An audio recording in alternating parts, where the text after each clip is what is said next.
Mercredi 22 décembre 2022, mesdames, messieurs, bonjour et bienvenue dans cette nouvelle flash d'informations comme à l'accoutumée sur Lou'Bess TV.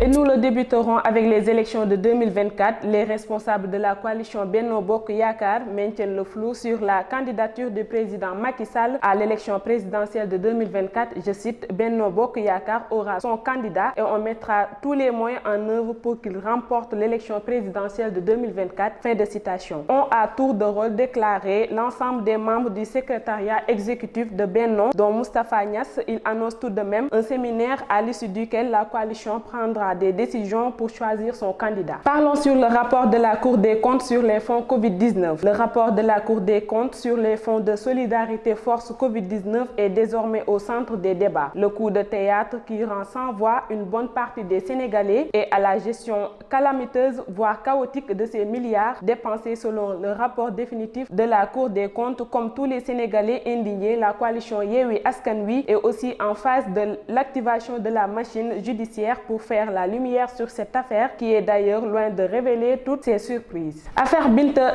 Camara, Pape Alioune Fall condamné à perpétuité. Le procès en appel de l'affaire Binta Camara a finalement eu lieu à Tambacounda ce mercredi. Le juge Souleymane Teliko a maintenu le verdict du premier jugement, a condamné le prévenu à la réclusion criminelle. Il est poursuivi pour viol et meurtre sur Binta Camara. Parlons transport. Le renouvellement du parc automobile du secteur des transports publics est en marche. L'administrateur du Fonds de développement des transports terrestres, FDTT, Babacar Gaye, repris par l'Observateur, annonce que 45 000 voitures de plus de 30 ans seront mises en fourrière dans le cadre du programme de modernisation du secteur 2023-2028. Pour remplacer les véhicules en question, l'État va mobiliser 1200 milliards de francs CFA. Alors à l'international, en Côte d'Ivoire, la prison à perpétuité a été requise mercredi 21 décembre 2022 à Abidjan contre 4 accusés de l'attentat djihadiste de la ville balnéaire ivoirienne de Grand Bassam qui avait fait 19 morts en mars 2016, informe RFI. L'attentat avait été revendiqué par AQMI. Cette flash